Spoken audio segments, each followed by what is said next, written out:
Clermont 2028.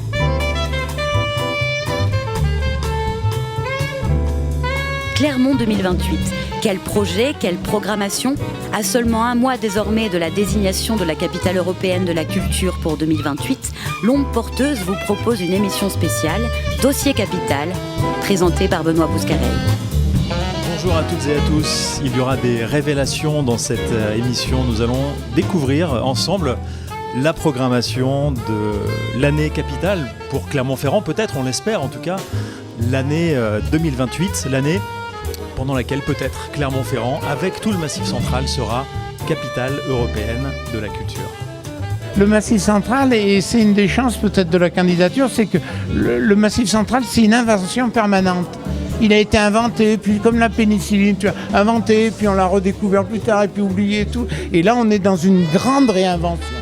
Un clin d'œil à Bernard Quinçat, fondateur de Chamina, invité d'une précédente émission réalisée dans le cadre de Clermont 2028. C'est un amoureux, un arpenteur du Massif central qui suit de près ce qui se trame avec cette candidature. Alors nous sommes à un mois maintenant de la révélation, du jour où on saura quelle ville française sera capitale européenne de la culture en 2028. On va y revenir en détail avec l'ensemble de nos invités. Elles sont nombreuses aujourd'hui. On les accueille ici à l'hôtel littéraire Alexandre Vialat à Clermont-Ferrand. Et bonjour Patrice Chazotte.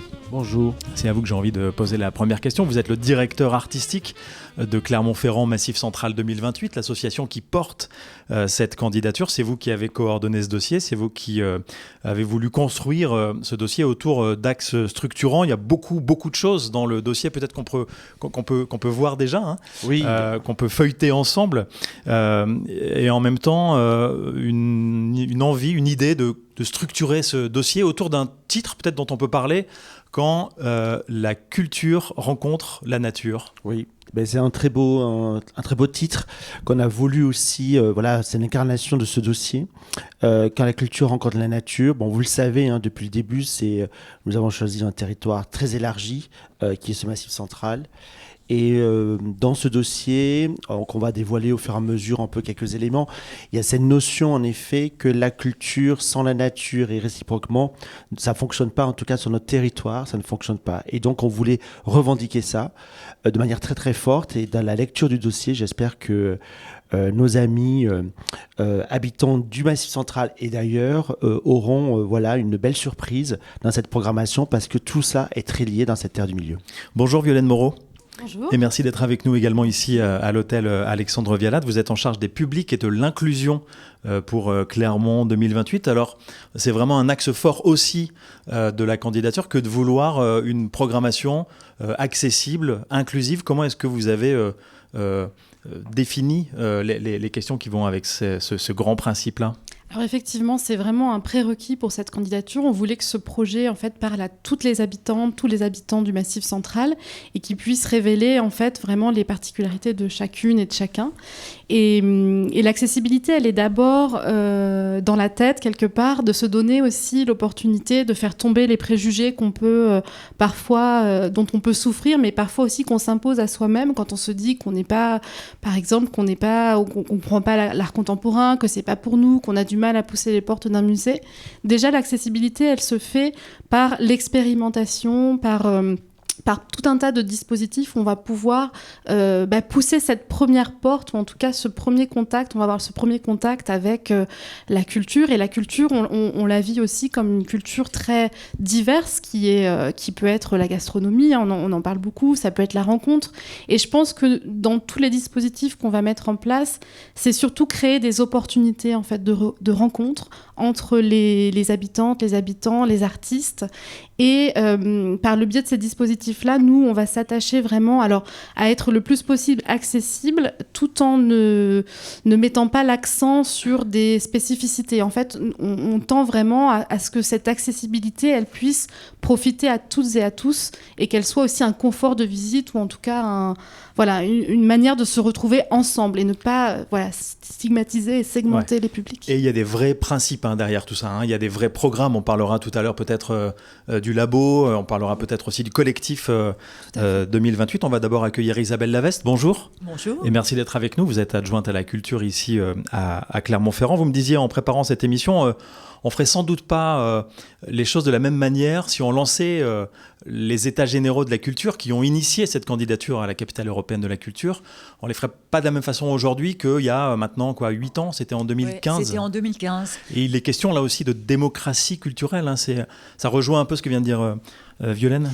En fait, on avait des grands axes sur la culture qui étaient établis. Je rappelle qu'on a eu un adjoint et un vice-président. Je suis aussi vice-présidente à la métropole, qui est aujourd'hui maire et président de ce territoire et qui avait vraiment beaucoup travaillé pour déjà créer des directions de la culture, ce qui n'existait pas il y a quelques années. On n'est pas si loin en arrière.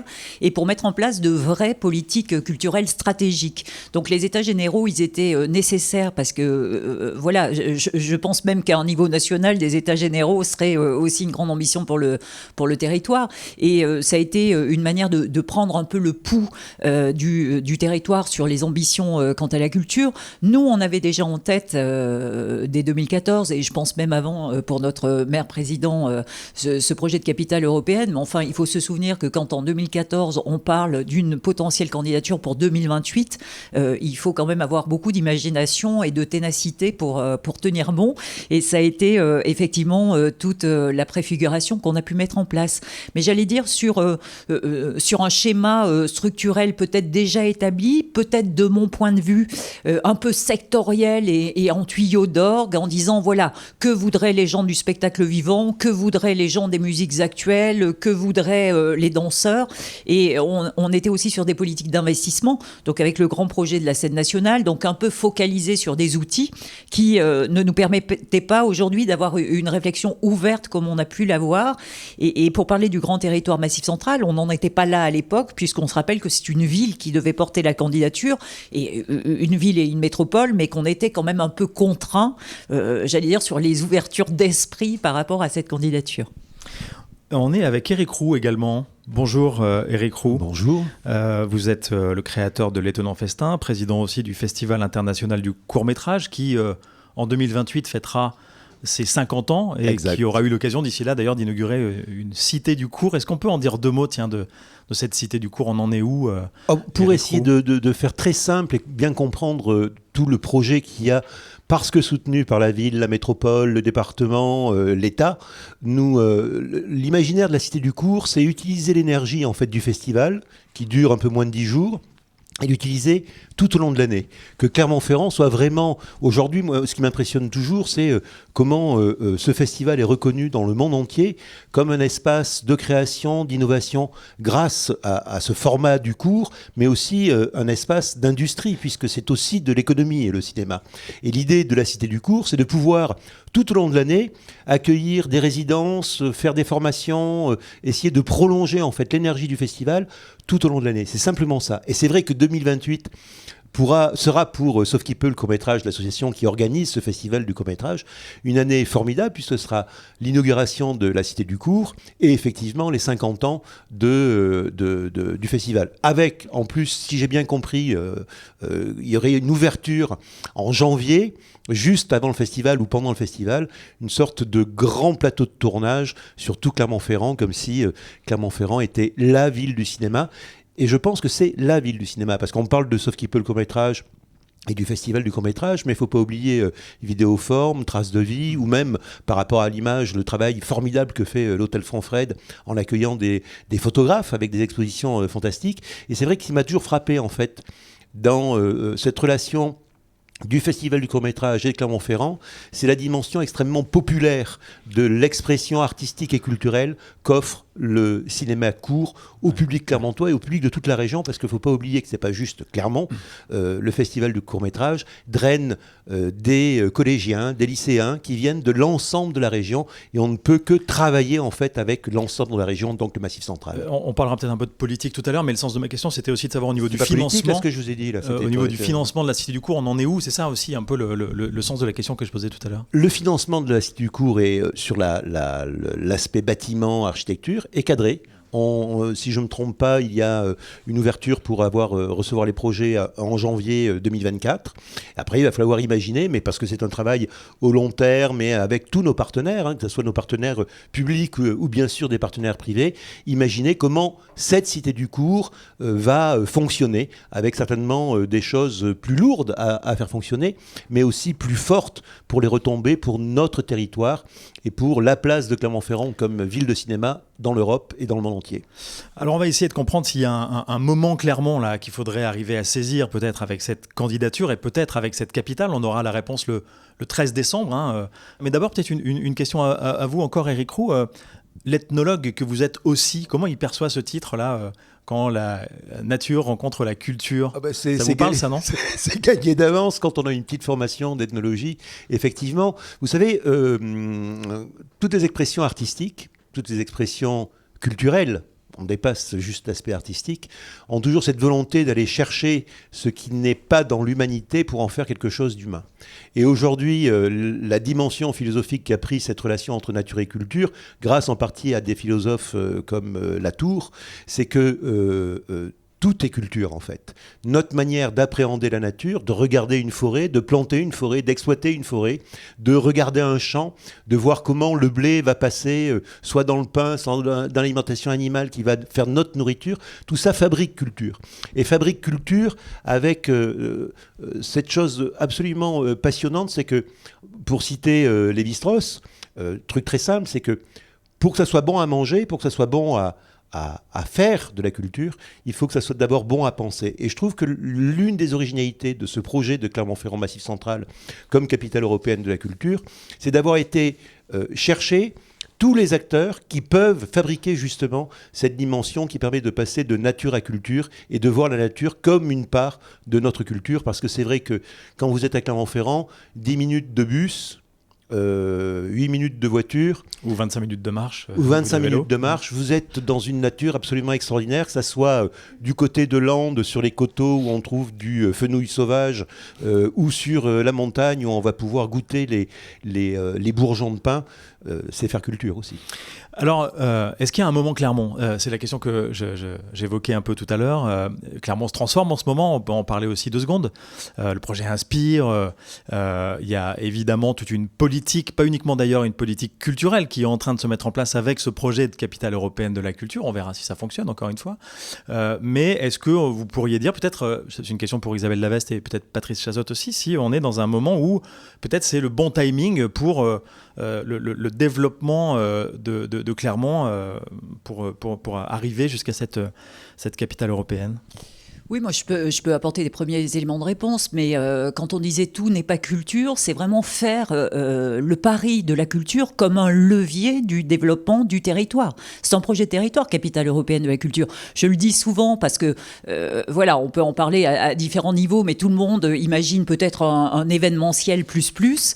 Moi je le vois dans la durée, je le vois dans le temps, et on l'évoquait tout à l'heure, déjà depuis 2014 des choses ont changé, et de faire de ce projet le projet pivot et totalement transversal de nos politiques, c'est ce qui nous enjoint à effectivement avoir une ville aujourd'hui qui se transforme dans ses mobilités, qui se transforme dans son bâti, qui se transforme dans la façon de faire les projets, de les créer. Je pense au lieu-dit, par exemple. Voilà, on ne définit plus aujourd'hui à l'avance ce que sera un lieu. Avant, c'était le premier qui avait une idée, qui disait « Ah, moi, je suis l'adjointe à la culture, j'ai envie d'y faire une salle de spectacle. » Enfin, je caricature. Mais aujourd'hui, on se dit « Tiens, collectivement, qu'est-ce qu'on a envie sur ce lieu ?» C'est un exemple, et c'est exactement la même chose à l'échelle d'une capitale européenne. C'est on aurait envie de quoi? Comment finalement on se met en route sur des projets expérimentaux pour voir si ça marche, pour voir si on peut travailler ensemble, pour voir si le collectif est une plus-value. Et c'est vraiment, j'allais dire aujourd'hui, un moment pivot de la ville qui est en train de se transformer à une vitesse peut-être un peu plus rapide qu'on ne l'aurait espéré. Mais on a besoin de cet élan. Nous, on a des enjeux, des calendriers, des objectifs, et on est clairement dans la ligne de 2028. Donc il y aura un après 2028 comme il y a eu un avant 2028, mais en tout cas la machine est en route. Patrice Chazotte. Oui, enfin, en tout cas, ce que dit Isabelle est très important puisque ce dossier-là ne vient pas par hasard. Il est le fruit, en effet, d'un travail depuis très longtemps, souhaité par l'équipe actuelle politique, qui a déjà une vision sur du long terme. C'est-à-dire, il y a la capitale pour 28, mais aujourd'hui, bientôt, on va inaugurer la grande bibliothèque aussi, à l'Hôtel Dieu. Il y a eu la scène nationale. Il y a des outils comme ça qui incarnent cette politique culturelle très, très forte. Il y a le jeudi aussi, d'autres nouvelles formes, en effet. Il y a 1000 formes aussi, le Son Pompidou. Donc, en fait, dans le dossier apparaît évidemment tous ces projets-là, qui sont déjà inscrits sur la durée, puisqu'en effet, on ne fait pas des projets comme ça en un an à peine, etc. C'est sur du temps long. Et le temps de la capitale, on en parlait tout à l'heure, du départ de 2015. Pour moi, je pense que dans le dossier, on le ressent aujourd'hui, c'est que c'est un dossier dense, construit, très construit, parce qu'il est parti très tôt aussi. Et on s'appuie aussi sur une démarche. Vous savez, moi, je pense à un projet comme ça, vous ne pouvez pas le dire du jour au lendemain, allez hop, on le fait, et puis voilà. Ça peut brusquer les gens, ça peut... Enfin, en tout cas, c'est difficile. Le fait d'être parti depuis 2015, il y a eu des choses qui ont été faites avec des formats très différents. Et ça permet évidemment de préparer aussi, je pense à la fois pas seulement les acteurs culturels, mais aussi le public à ce label qui est un peu difficile à appréhender, à comprendre, etc. Donc on est sur une trajectoire longue et même dans le dossier, ce que nous propose aussi la Commission européenne et le jury, c'est qu'on ne s'arrête pas à 28, on a une vision à 30, 32, 35, etc. Donc vraiment c'est une vision sur du long terme, en sachant aussi que dans le dossier, on a essayé aussi, parce que c'est le plus compliqué je pense dans l'exercice, c'est écrire un dossier aujourd'hui en 2023 pour un projet en 28 et le monde en 28 comme il sera vu les évolutions depuis mois par mois, ce que nous vivons en permanence. Je pense qu'aujourd'hui c'est compliqué de dire comment le monde sera en 28, en tout cas j'espère qu'il sera en paix, voilà, un peu plus calme qu'aujourd'hui. Le plus possible. Oui. Alors c'est aujourd'hui que le dossier de candidature est officiellement remis en main propre au ministère de la Culture, et pour marquer le coup vous avez publié une vidéo il y a quelques minutes sur les réseaux sociaux, une vidéo dont on va dire deux mots parce qu'elle fait référence à certains des choix artistiques et esthétiques que vous avez fait pour habiller, pour donner une identité à cette candidature. On y voit la détermination de 4 jeunes archères, 4 tireuses à l'arc qui arborent chacune d'ailleurs sur son t-shirt un des cœurs du Volcamour. Ça s'est passé à Rion, c'est ça? On parle de haut niveau au niveau de tir à l'arc, Patrice Chazotte? Oui, on a la chance, en fait, ce territoire, il y a tellement de choses, et là, on a voulu montrer que sport et culture, c'est lié. On a un club formidable d'archers à Rion. Là, c'est des jeunes filles, mais aussi on a des professionnels qui vont aux Jeux Olympiques adultes, qui sont vraiment talentueuses. Et donc, on a voulu vraiment mettre en avant ce club et à la fois lier le sport et culture, puisque c'est dans le programme de 2024 qui donne ces candidatures. Et surtout, évidemment, avec Jean-Charles Castelbajac, cette direction artistique, elle est incarnée évidemment par ses couleurs, mais aussi par des messages sur la terre du milieu, avec cet arc qu'on avait en première couverture aussi, où l'arc est tiré avec ce drapeau européen. Et bien là, le deuxième dossier, la cible, en fait, la flèche est arrivée dans la cible du cœur du milieu, et toujours cette nature qui s'ouvre pour vraiment refléter toute la richesse colorée qu'est ce territoire. Alors vous venez de le citer, on est en ligne avec Jean-Charles de Castelbajac, artiste, styliste, qui a effectivement été à l'origine de ce choix pictural, et on va en parler avec lui. Bonjour Jean-Charles de Castelbajac. Bonjour. Vous êtes dans votre atelier de Bigorre et merci de prendre quelques minutes avec nous. Pourquoi est-ce que vous avez choisi le symbole de l'arc et des flèches pour illustrer à la fois les couverture des dossiers de candidature et aussi pour habiller cette vidéo officielle de lancement? J'ai toujours été un grand fan d'arc et de flèches, peut-être parce que je suis sagittaire, mais j'ai trouvé toujours que l'essentiel même entre ce bâton, cette corde, et ce petit bâton et ces quelques plumes qui arrivaient à traverser l'air avec force et vivacité, ça a toujours été pour moi un symbole très fort. Alors même durant mon adolescence, j'ai été sur des sites où l'arc, même à notre défaveur, comme à Zincourt, avait été symbole d'échec. Mais pour Clermont-Ferrand, j'aimais cette idée d'Amazon, j'aimais cette idée de la force courageuse et féminine. Donc j'ai remarqué, j'avais suivi depuis quelque temps une série d'archères, et je trouvais que pour accompagner notre dossier, pour accompagner notre force, notre volonté, et aussi fédérer dans l'espace le courage, l'investissement, l'implication des gens qui vivaient eux-mêmes à Clermont-Ferrand jusqu'à Monsieur le maire, en passant par les équipes, je voulais la convergence de plusieurs flèches vers un objectif. D'où cette idée de symbolique qui était comme disent les Japonais, de Yumi et de Ya, le Yumi étant l'esprit et Ya la pensée, au travers de l'arc et de la flèche. Et je dois dire que je suis content de la réalisation, elle est forte. Et puis je voulais des sons, je voulais que ça fasse un son spécifique lorsque la flèche part, le bruit de la corde. En fait, j'aime la force des choses simples. Et c'est pour ça aussi que j'aime Clermont-Ferrand. Ça, c'est un principe de styliste, hein, d'aimer les choses simples. Comment est-ce que vous pourriez nous parler, Jean-Charles de Castelbajac, du logo, le Volcamour, que vous avez aussi dessiné pour cette candidature et qui, lui aussi, est très coloré? Alors, si vous voulez, moi, je suis très attaché à l'histoire. Hein. Donc, je crois qu'on apprend plus de l'histoire que de nos expériences personnelles. En tout cas, c'est un raccourci initiatique extraordinaire. Et quand même, on a autour de Clermont-Ferrand, autour de presque, j'allais dire, de la mythologie de Clermont-Ferrand, beaucoup d'énergie. Hein. La première, elle est volcanique, d'où cette inspiration que j'ai eue pour ce logo, pour ce symbole, pour ce blason, j'allais dire. Hein.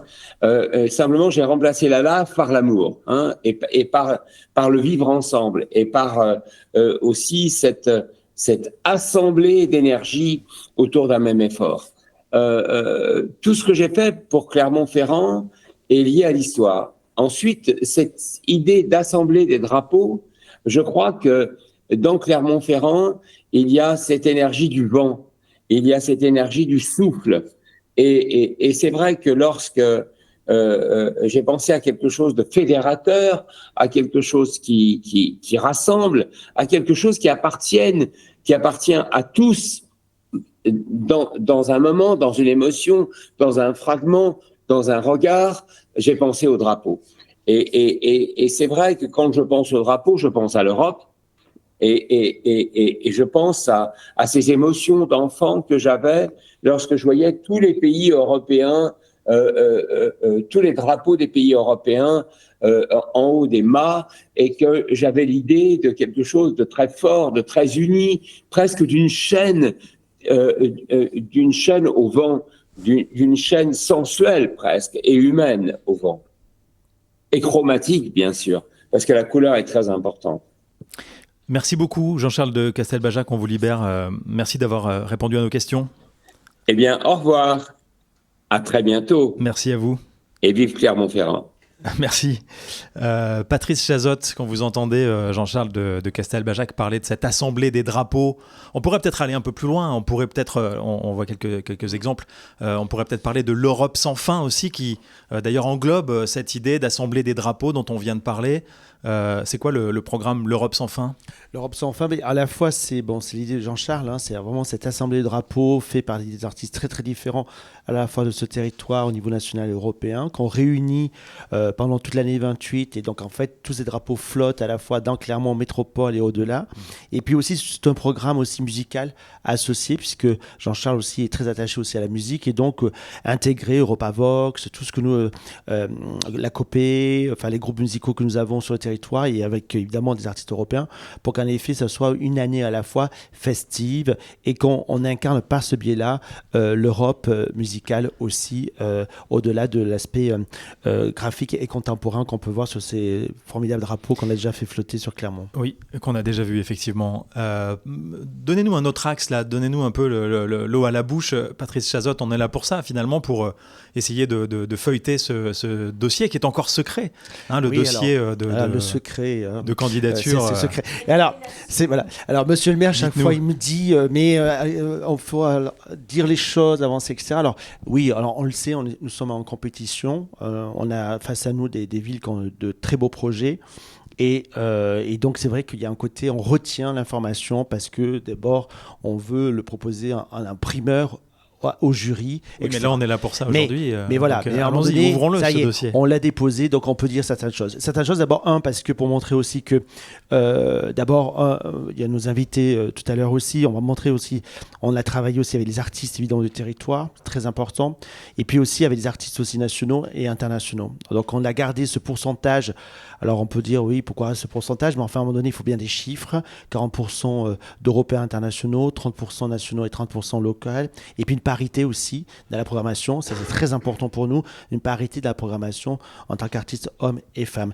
Ça a l'air simple comme ça, comme décision, mais à la fois, c'est aussi important des formes d'engagement. Et je pense que cette candidature, elle est liée à cela, à la forme d'engagement.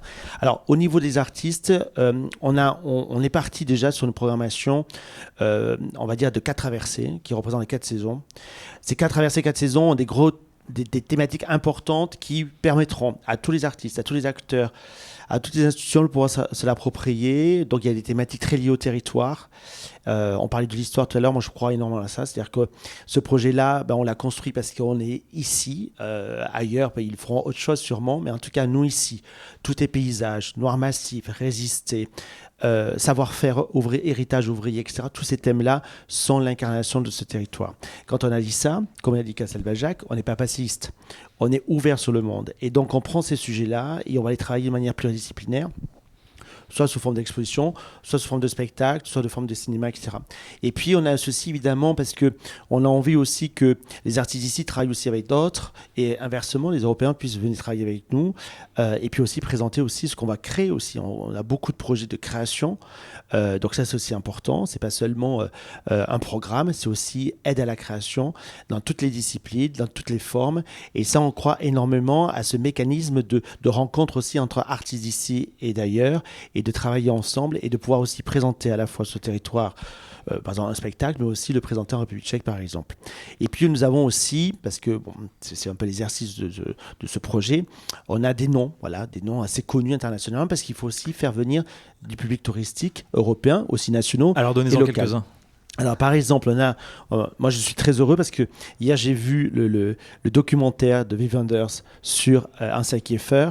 Et en fait, j'étais très ému parce que, d'abord, c'est 2 artistes que j'aime énormément.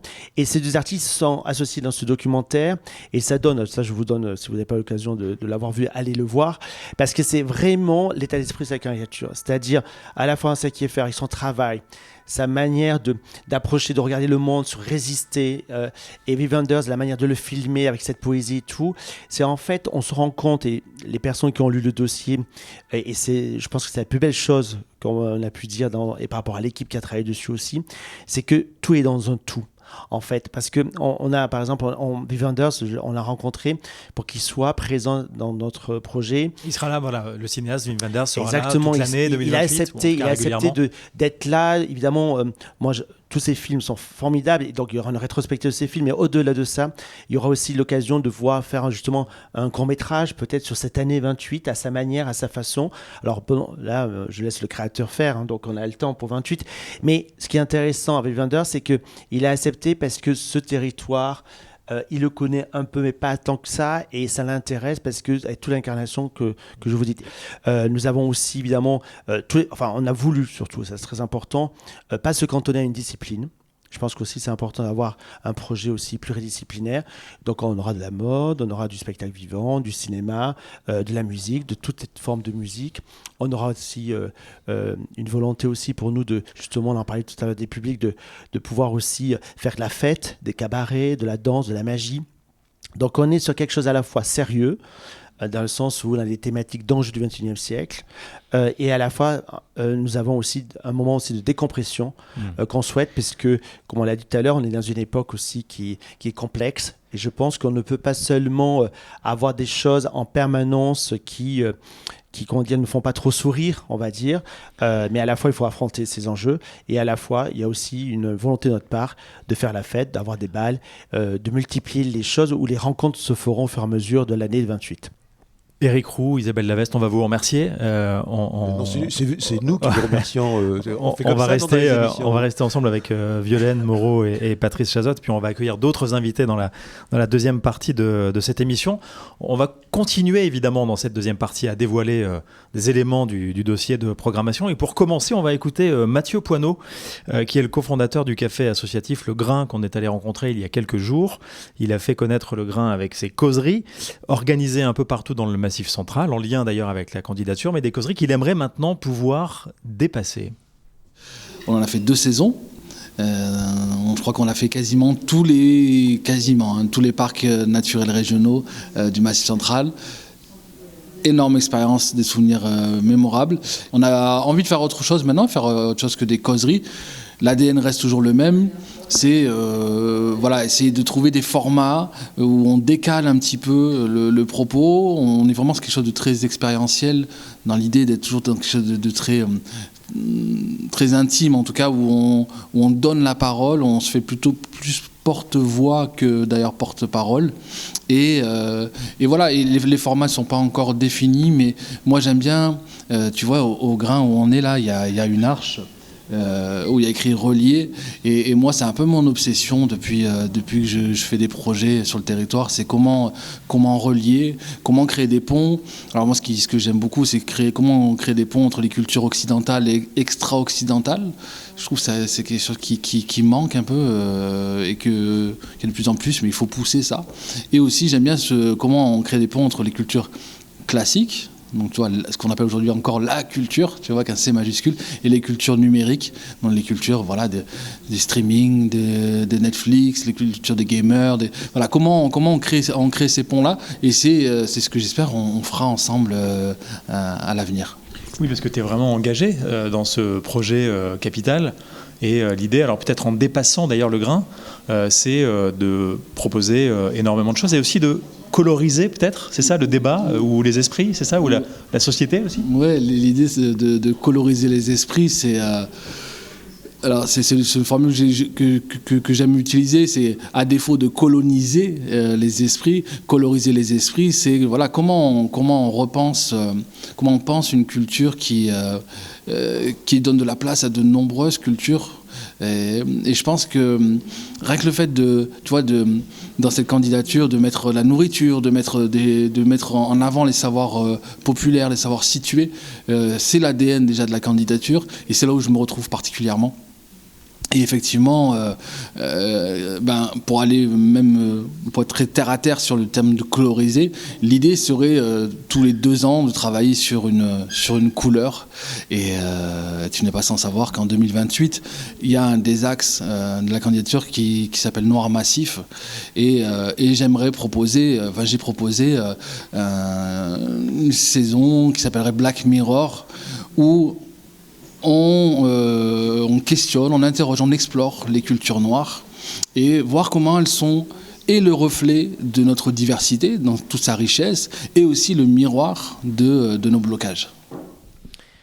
Voilà, on a encore un élément du dossier là, Noir Massif, vous l'aviez évoqué un peu tout à l'heure, Patrice Chazotte. Comment on pourrait développer un peu sur cette idée, peut-être de travailler sur des couleurs, ça c'est quelque chose qui se fera dans Clermont 2028, peut-être par des expositions, c'est ça, ou des grands programmes Oui, justement, un exemple, par exemple, le Noir Massif, évidemment, on pense à la pierre de Volvic, on pense aussi à Soulages, par exemple. Donc, on peut vraiment, c'est ça l'intérêt du projet, c'est que aujourd'hui, à ce stade, dans le dossier de candidature, On a défini des thématiques et après on se donnera une année de septembre 24 à septembre 25, ce que nous on appelle le labo du massif, d'avoir des rencontres avec des intellectuels, des chercheurs, etc., avec le public aussi, ça c'est très important, pour définir en fait le sommaire en fait de tous ces contenus d'exposition. Et ces expositions, elles seront pluridisciplinaires et elles seront internationales, c'est-à-dire il y aura des œuvres importantes qui pourront être exposées, présentées et dans différents lieux de Clermont, mais aussi du Massif central.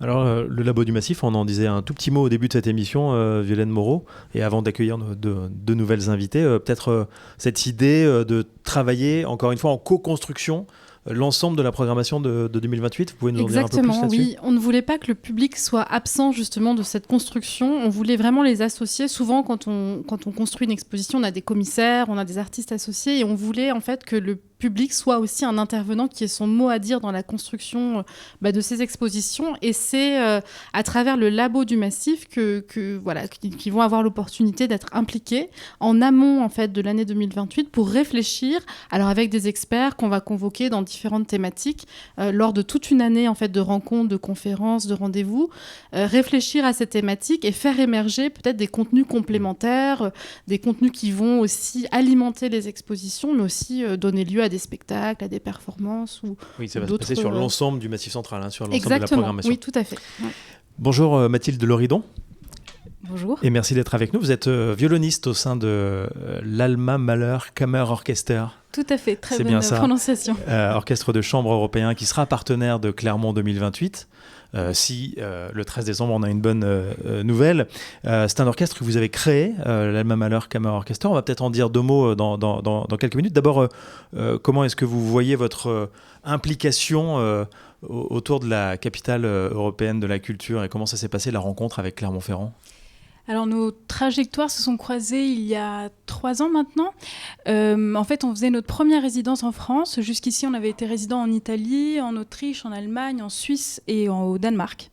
Et donc, c'était notre première résidence en France et c'était juste à côté de Vichy. Et nous avons croisé Madame Françoise Causin, qui est directrice du Conservatoire rayonnement régional de Clermont-Ferrand, qui a été marquée par l'esprit profondément européen de notre orchestre parce qu'on compte 18 nationalités sur 26 musiciens. Donc, on représente vraiment... quasiment une grande partie de l'Europe, et par le format des concerts, spectacles qu'on propose, ainsi que les programmes souvent engagés de nos concerts. 18 nationalités, c'est ça, sur 20 quelques musiciens, donc c'est vraiment un orchestre très européen, donc ça colle parfaitement.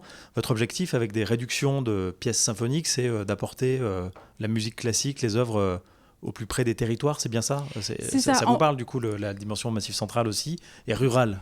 Tout à fait. En fait, l'objectif de cet orchestre, du fait qu'on soit en fait à la frontière entre deux formations, c'est-à-dire le monde orchestral et celui de la musique de chambre.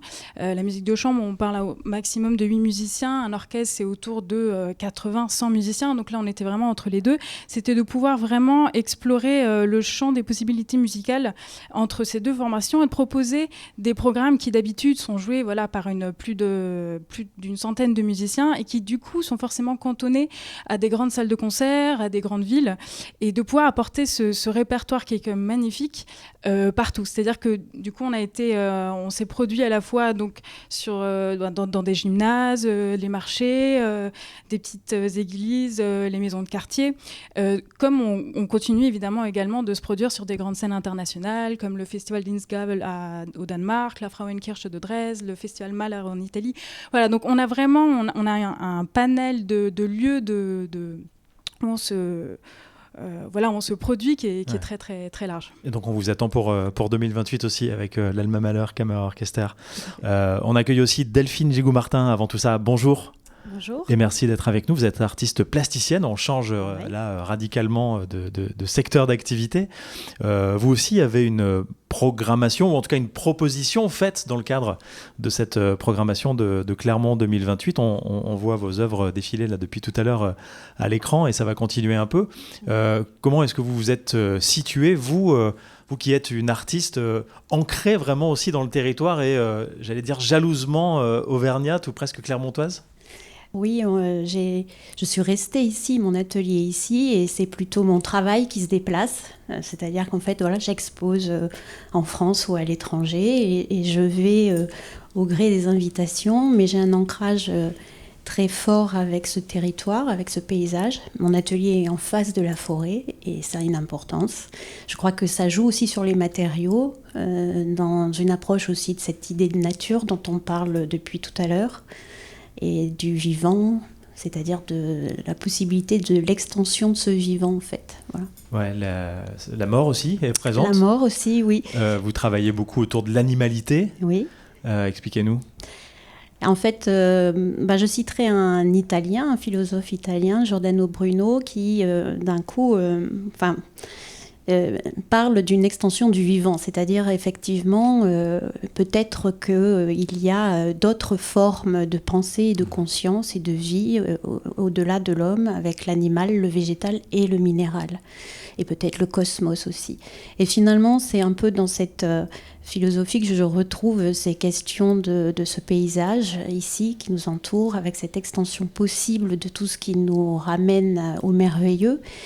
Et dans ce merveilleux, il faut peut-être intégrer aussi la mort, puisque finalement, je me demande comment on peut rêver la vie ou se projeter dans des schémas différents, de repensée écologique par exemple, si on n'intègre pas la problématique de la finitude de la mort. Voilà. Vous avez aussi des installations, parce que vous êtes, donc on le disait, artiste plasticienne, oui.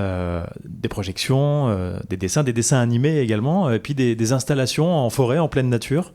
Oui, tout à fait. C'est-à-dire, en fait, l'atelier n'est pas c'est pas forcément un lieu clos ou c'est pas une chambre. Hein, c'est effectivement que le territoire entier est un atelier. Et c'est en ça, finalement, que j'ai un attachement à ce territoire et à cette ville, parce qu'il y a aussi une mixité ici qui est assez forte, que j'aime beaucoup, c'est-à-dire avec aussi une mixité sociale, une mixité de paysages, une mixité culturelle, des offres qui sont fortes. Il y a toujours eu aussi effectivement des institutions, mais aussi des schémas alternatifs très forts à Clermont. Et il y a, on peut dire, même au propre et au figuré, il y a toujours eu en surface et il y a aussi eu des choses en souterrain. Et c'est en fait un territoire qui alimente beaucoup et qui, comme il est large, parce que finalement il est quand même très grand, eh bien il y a des richesses et il y a beaucoup de détails. Et ça, c'est extrêmement réjouissant et riche. Ouais, d'où l'importance d'être ancré dans un territoire. Ancré comme l'est la Scope Cervantes en Occitanie, qu'on va maintenant retrouver. On parle là d'un collectif d'artistes qui travaillent dans le domaine du conte et de la musique. Encore un autre domaine artistique et culturel qui sera évidemment au cœur de la programmation de Clermont 2028. La Scope Cervantes travaille avec comme terreau les répertoires de la tradition populaire depuis Séverac-le-Château en Aveyron. On va écouter sa gérante, la gérante de la Scope Cervantes, Nathalie Marty.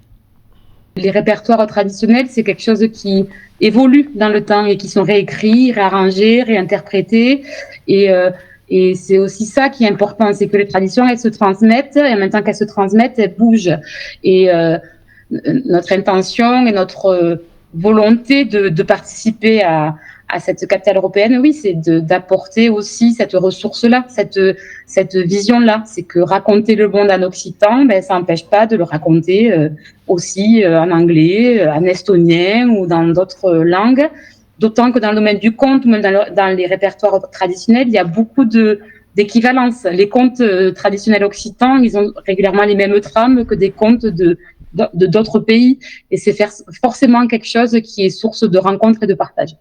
Et l'importance aussi pour nous, et ce qu'on souhaite apporter et participer, c'est aussi cette idée que la culture d'un pays, la langue d'un pays, c'est aussi un vecteur d'échange et de partage et qui s'ouvre très facilement à d'autres cultures. Par exemple, à Cervantes, on travaille également, on mélange nos répertoires et les langues dans la musique ou dans le conte avec d'autres cultures.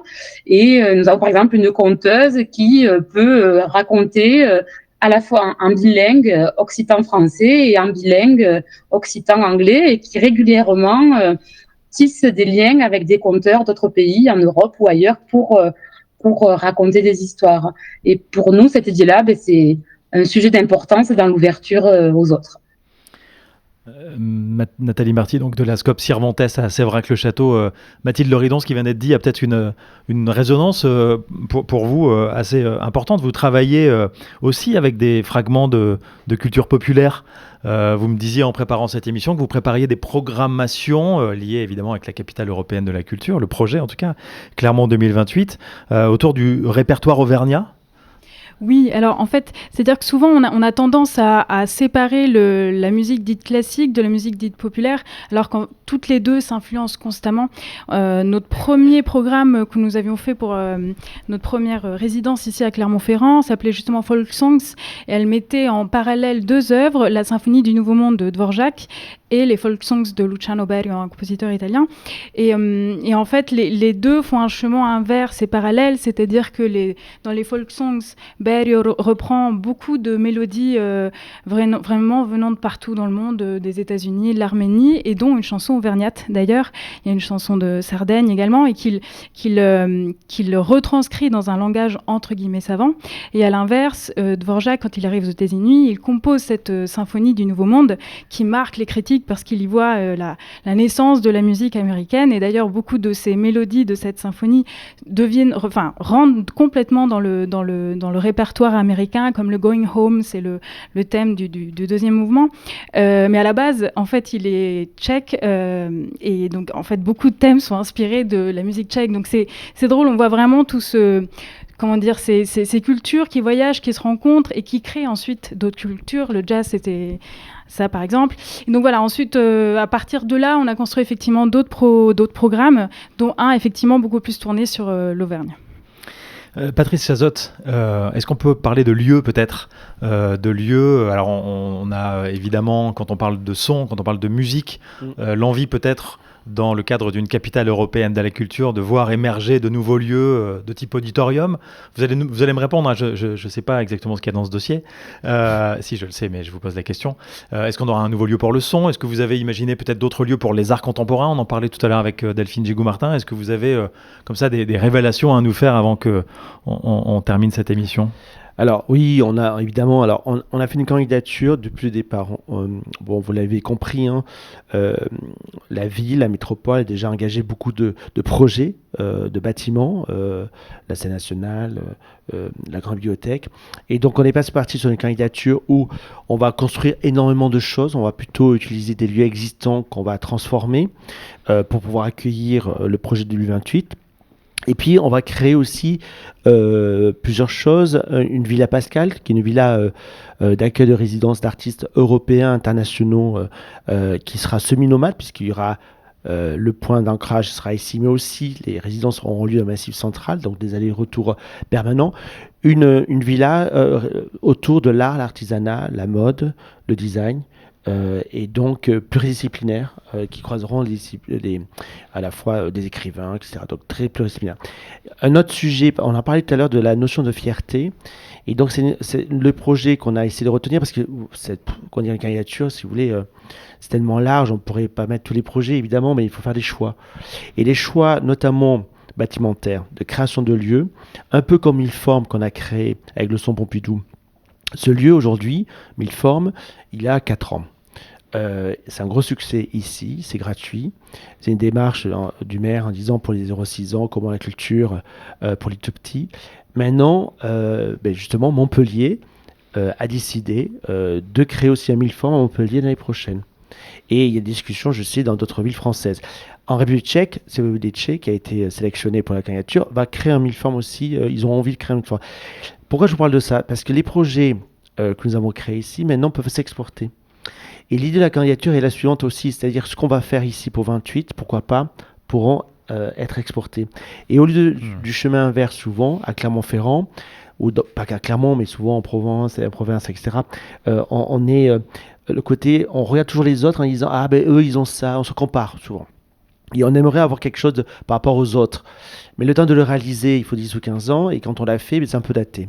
Et en fait, on voudrait inverser les choses, c'est-à-dire qu'on peut être aussi créateur, un laboratoire pour l'Europe, aussi de créateur de nouvelles formes, et de le proposer peut-être à d'autres à un moment donné. Donc l'idée de deux autres projets, l'Expansible, qui est un lieu de culture scientifique. Alors on est en relation avec les sciences, avec la Rotonde de Saint-Étienne, mais là on a envie d'imaginer l'art, c'est la science et les arts, de manière avec l'art contemporain pluridisciplinaire, quand les artistes regardent aussi le monde dans lequel on est, et avec une forme aussi qu'on aimerait ludique, puisqu'on a dans la caricature un sujet aussi d'esthétique, et cette esthétique-là de l'Expansible, ce serait en fait une grosse structure gonflable, un peu un petit clin d'œil aussi à Michelin, le Lion d'Homme, voilà, et ça c'est pour nous, on aimerait que c'est une réussite et qu'on obtient ce titre-là, la caricature, puis c'est exportable. Le deuxième, et là j'arrêterai après là sur les nouveaux projets, puisqu'il n'y en a pas beaucoup non plus dans les créations, il n'y en a que 2, et, donc une forme gonflable, et le deuxième c'est une construction en bois,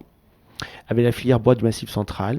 Alors on parle beaucoup de l'auditorium comme lieu, mais pour moi je le ramène plutôt au Massif Central sonique, ça c'est le mot de code du projet, c'est-à-dire c'est un lieu dédié au son, à l'écoute, apprendre à s'écouter, à comment les artistes travaillent le son de manière pluridisciplinaire.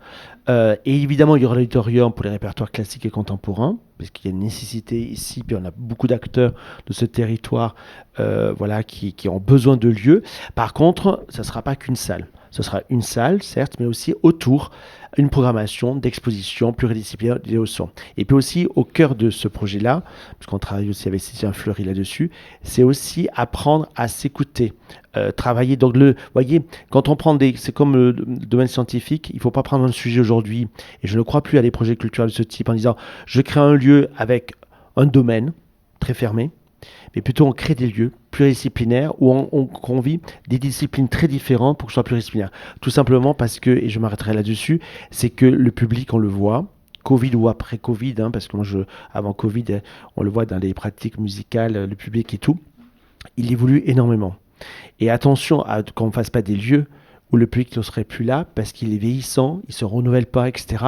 Donc il y a aussi une préoccupation de notre part de ne pas construire pour construire, mais de faire et de s'adapter aussi, pas seulement à l'époque, à la mode, mais de prendre conscience qu'il y a des sujets ambitieux 2028, et c'est ça qui pousse une capitale européenne à nous être exigeants dans la matière. Merci beaucoup Patrice Chazotte, merci à tous nos invités aujourd'hui, merci Delphine Gégou-Martin, Mathilde Loridon, Violaine Moreau. Réponse le 13 décembre, on saura le 13 décembre si Clermont et le Massif Central sont bien considérées comme les capitales européennes de la culture pour 2028. Vous allez pouvoir retrouver cette émission en podcast sur le site du chantier, lechantier.radio, et sur les réseaux des 13 radios associatives du Massif Central qui diffusent cette émission, les radios de la Terre du Milieu, une émission produite par l'Onde Porteuse. À la régie, c'était Francisque Brémond et Charlotte Velti. Pour les moyens vidéo, Anthony Frutos.